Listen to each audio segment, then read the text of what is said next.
in the OC Food Diva test kitchen, and we're trying out a recipe for the Chopped at Home Recipe Challenge. The mystery basket of ingredients are Sargento 4-cheese Mexican shredded cheese, chicken thighs, poblano peppers, and corn tortillas. So basically I'm going to show you, not like in the time allotted that you would have in a chop challenge, which would probably be 30 to 40 minutes, but I'm going to show you how to debone the chicken thighs. We're going to saute them with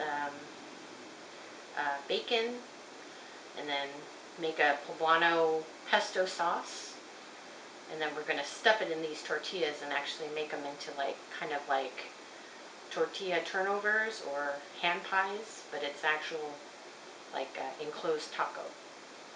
Okay, we're going to start by deboning the chicken. So I've got some chicken thighs, which on Chopped you would normally get all in one piece. So we have to chop it up. So for deboning, I usually find the bone, and I usually cut on either side. And then I stick my fingers underneath to kind of release it.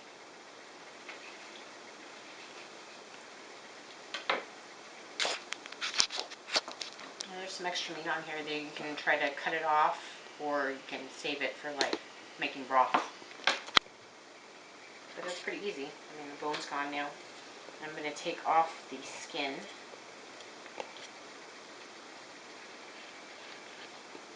Which is pretty easy.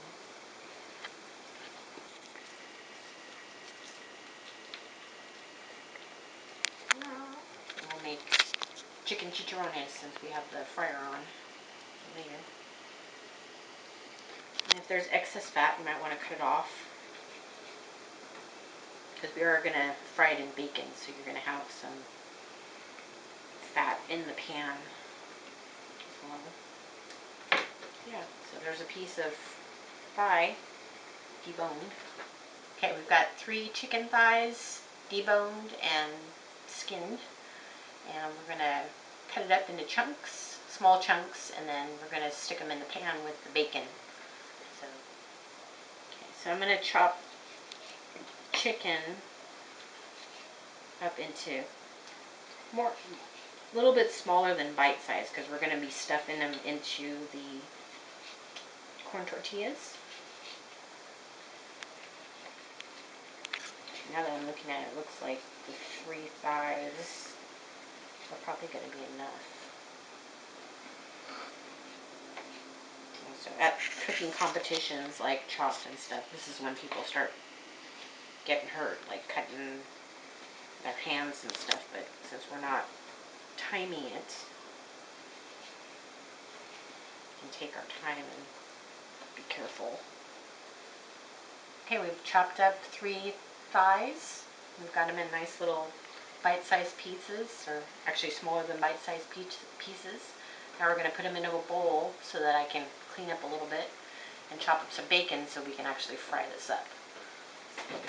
Okay, now we're going to slice up some bacon so we can render it a little bit, get it crispy, and then use that bacon fat to fry up the chicken, which will give it a nice flavor. I'm also going to add probably like some salt and pepper and maybe some garlic, but let's just focus on bacon right now. So I've got some bacon from the market. We're just going to slice up, maybe start with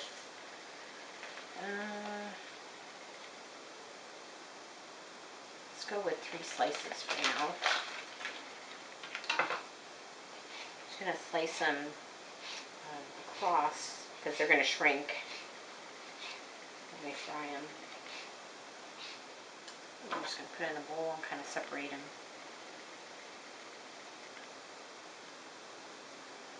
And you can do this in the pan too, but sometimes they just don't want to unstick in the pan, so then you end up having bacon slices that are stuck together and, crisp up. Okay, they're all ready. Let's put them in a hot pan and check them out. Okay, looks like the pan's ready, so we're going to go ahead and put the bacon in the pan.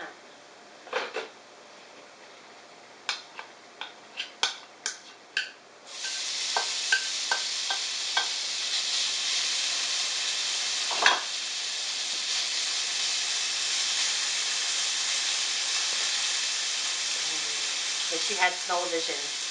Nothing like frying bacon. You see some of the fat is already rendering out of the bacon.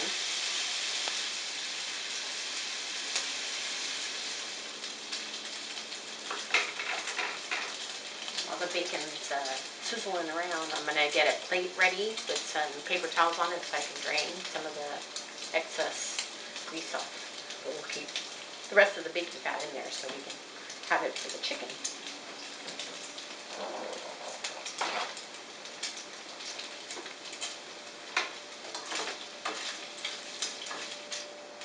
It looks like our bacon is crispy now, so I'm going to go ahead and take it off. Drain it. Kind of let it, I tilt the pan a little bit so then most of the grease drips down to the bottom. And I just flip it onto the paper. I don't lose a lot of the grease onto, and you're going to get some that it's going to go on the paper towel, but I want most of it in the pan so I can fry the bacon, or the chicken. And now we're going to put our chicken in there. So we've got that chicken chopped up earlier.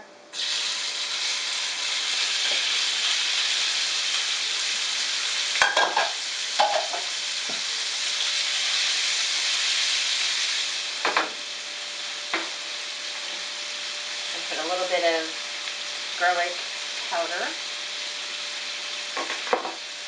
Probably like quarter teaspoon, half teaspoon. Now some salt. Half a teaspoon. And then some pepper.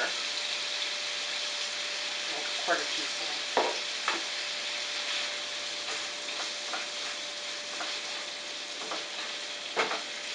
That's one comment that we always get on Chopped, is that something doesn't have enough salt or it's not seasoned. So make sure that get that salt and pepper in there, put some seasoning on your proteins.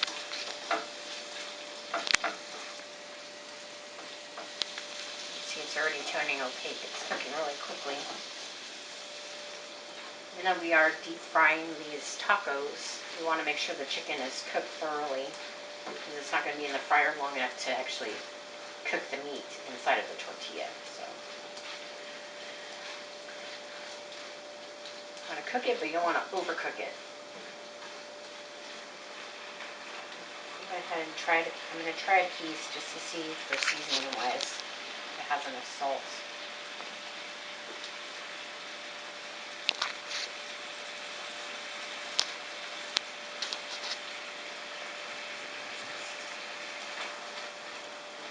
I'm going to stick a little bit more salt in there. Another quarter of a teaspoon. Okay, heat's there. So we'll go ahead and turn the heat off.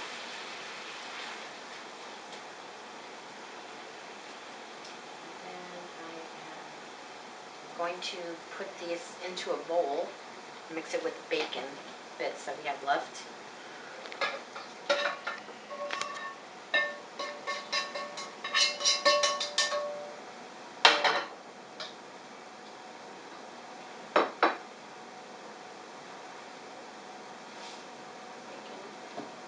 Bacon and the chicken.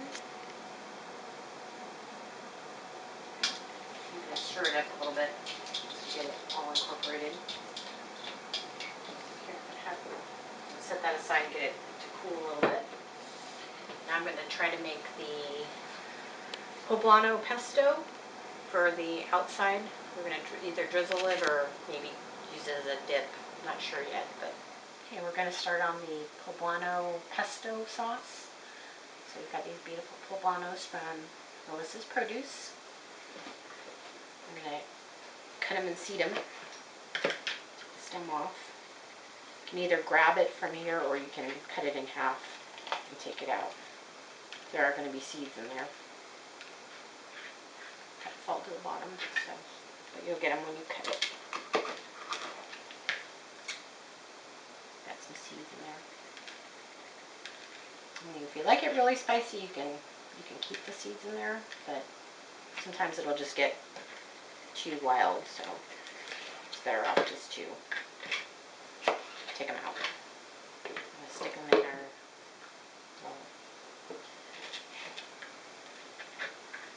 If you have a food processor, use that, but I don't have one, so I'm using the NutriBullet. Just like pesto, instead of using parsley or cilantro or some kind of green, we're using the poblano as a green. And instead of pine nuts, we're going to go Mexican. We're going to use pepitas, which are pumpkin seeds. So I'm going to start with a 1/4 cup of those. So that's what I normally would do with the pesto. Okay, for a citrus twist to this pesto poblano sauce, we're going to use a lime-infused olive oil from Paso Olivo. And they do a cold press, so everything, the infusions pressed in with the oils from the skins of the limes versus cooking it and then the oil starts to break down. But this is a cold press. So we're going to do 1/4 cup to start, and if we need to thin it out, we'll add a little bit more. Put some garlic in there, just maybe a 1/4 teaspoon. And maybe salt, like a 1/4 teaspoon.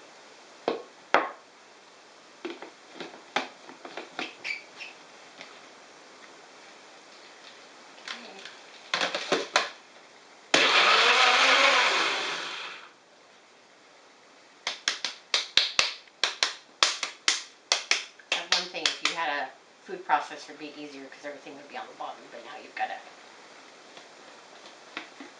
readjust everything because it's upside down. So let's taste it. It's spicy.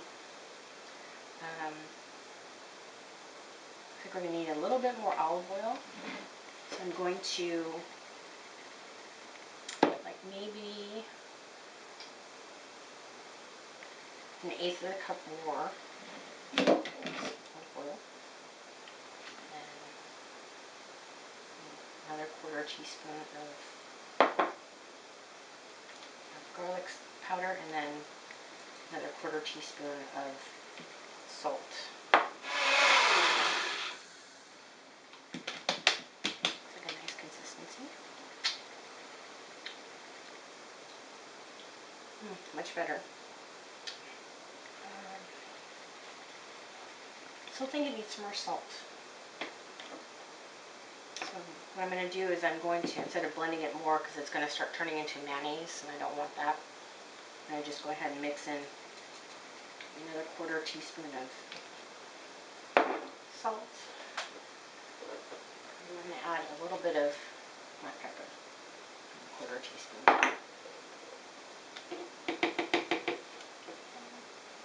Let's taste it.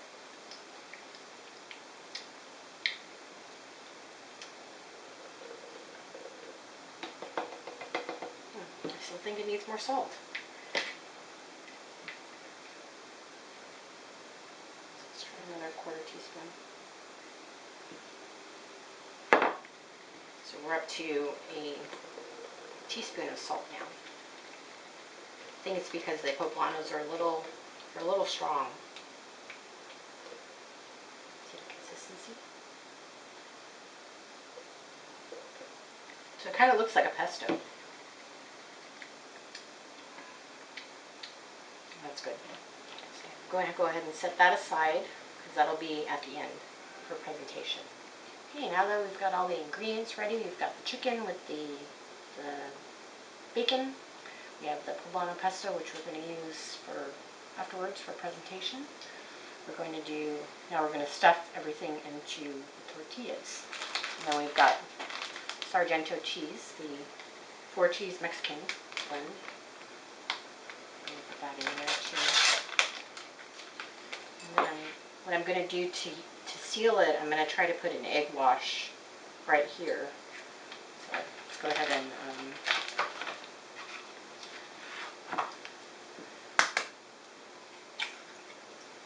an egg, and I'm going to beat it. Okay. I'm going to go ahead and I'm going to steam the tortillas in the microwave for a little bit to make them a little softer. So I wet a paper towel. I'm going to put like 5 tortillas on it. Okay, so we put the corn tortillas in the microwave for 30 seconds to soften them up a little bit. Now we're going to go ahead and stuff them.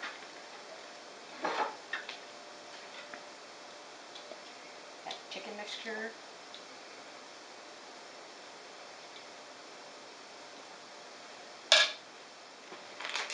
Cheese.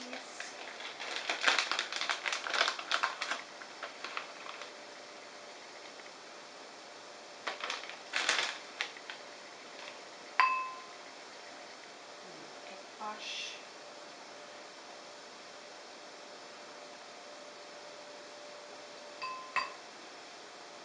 Fold it over. And to help secure, since tortillas are already cooked, it's not a raw dough like puff pastry or whatever, we're going to go ahead and secure it with toothpicks just to help it so it doesn't explode in the oil.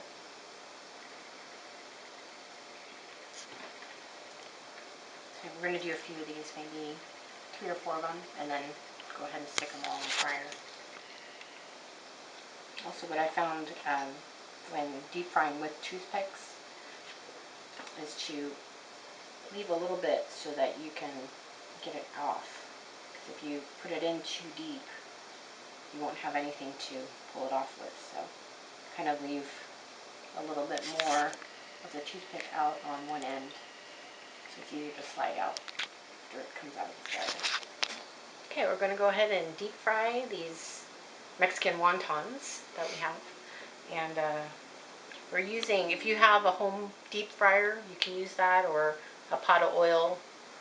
We just happen to have a Butterball electric turkey fryer, which we use for frying turkeys. It's an indoor one, and you can actually fry everything else. It has a fry basket and everything, so you can fry whatever you want in it. So we're going to do these Mexican wontons. So we're going to go ahead and put this on a little scoop here, and then dunk it into the oil. We're going to fry these a minute on each side so that it gets crispy enough. You don't want it too crispy because then it'll be hard to eat. Okay, now it's time to flip them over.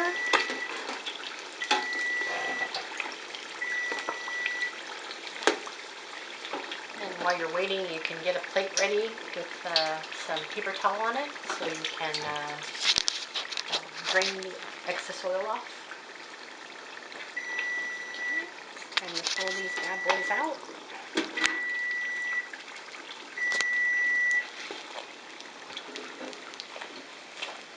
I'm going to let these guys drain for a few minutes because they're super hot. But they look nice and crispy. Look at that golden brown goodness. Now that we've had these tacos, or not tacos, but Mexican wontons out of the fryer, I'm going to take out the toothpicks because I know they're cool enough.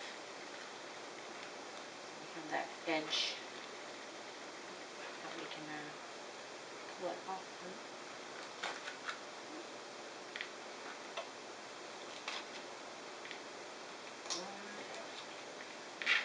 Don't want anybody eating any toothpicks, so we're going to go ahead and arrange them on the plate. This is more like an entree portion or maybe an appetizer or sherry portion. So I've got some cut lines, just in case somebody wants more lime flavor. And what we're going to do is we're going to go ahead and bag the sauce. And I also have some sour cream too. Give it some contrast. You can do this with a pastry bag if you really want to, but this is a pretty easy way of doing it. Just a Ziploc bag. You have a pair of kitchen shears that snip off just a tiny bit because you want a little stream of sauce coming out.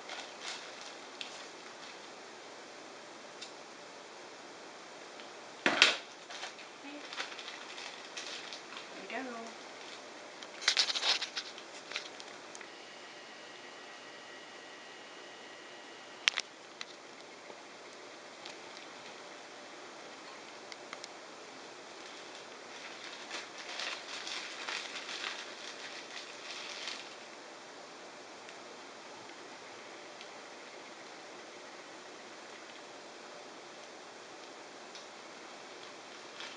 There you go.